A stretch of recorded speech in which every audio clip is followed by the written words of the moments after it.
Hello, I'd like to deal today with words that I have said which are taken up by the press as proof that the Irish Freedom Party and Hermann Kelly are far right.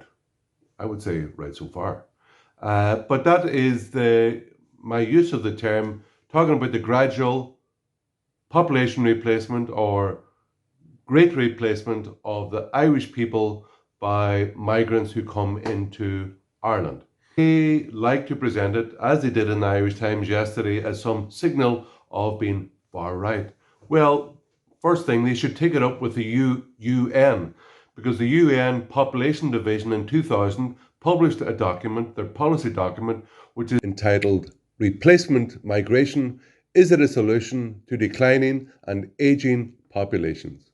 So it's very clear that it is UN policy to encourage the population replacement by one people by another. Secondly, just there in 2018, I believe, the repeal of the Eighth Amendment, the Irish government introduced and advocated for the introduction of the barbaric practice of abortion in Ireland. 2020, just last year, almost 7,000 babies were killed in Ireland by abortion. I would, given that the government have introduced abortion, and also they are very keen to not just allow but promote greater immigration into Ireland, the government immigration policy is currently abort and import, which is slightly different from the Sinn Féin immigration policy, which is Brits out, everybody else in. I kind of say that tongue in cheek, but it does have a large weight of truth in it. On this matter of population replacement, Simon Coveney has said categorically that it is government policy to support the Ireland 2040 plan. Now, the population of Ireland has increased in the last 20 years by 1 million people. It is now government policy to increase the population by an additional 1 million people by 2040. That's why, I have been saying that my rule of thumb is that over the next 20 to 30 years, effectively, we want to attempt to double the size of all of the cities in population terms outside of Dublin. Over the next 20 years, the population of Ireland will certainly grow by an extra million people. Linked to that estimate is that half of that number won't have been born in Ireland. I think that will be a really good thing for Irish society, but we do need to manage it carefully. So that we don't allow the politics of migration to play a big part in Irish politics. Given that the government is in favour of killing children in Ireland by abortion and introducing large numbers of non-Irish nationals into Ireland, what they're up to is basically abort and import. Looks very much like population replacement to me.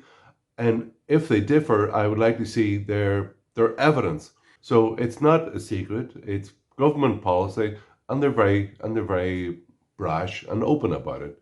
I'll give you another example. There's the CEO of Bono's charity, which is called One. His name is Jamie Drummond. And as Africa's population doubles, a lot of them, whatever the circumstances, will be coming to Europe. As economic migrants or as refugees, they will be coming. Many of them.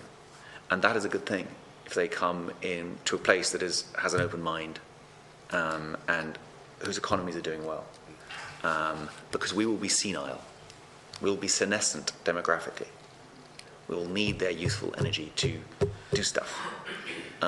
So that's just what the economic statistics tell you and the demographic data demands. And demography is destiny.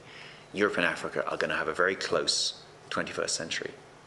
The question is, what kind of closeness will it be?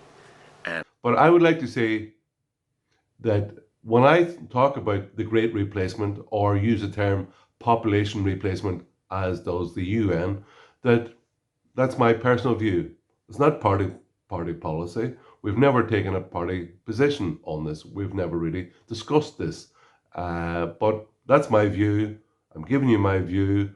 Now, I'm proffering the evidence from events that have happened in recent years to back up that view. And if anybody has different evidence to support a different scenario, well, they're more than welcome to bring it up. But trying to defame people because I've given a certain viewpoint is very dishonest, far right. It used to be people who had skinheads, wore jackboots, and went round beating up people. Now that sounds like people like Antifa, who wear jackboots, have skinheads, wear balaclavas, try to shout down freedom of speech and threaten people for their views. So that very much looks like fascism and far right to me. But now they're called Siru and Antifa and people like that. So that's it. My name is Hermann Kelly. I'm president of the Irish Freedom Party. Gora Magata.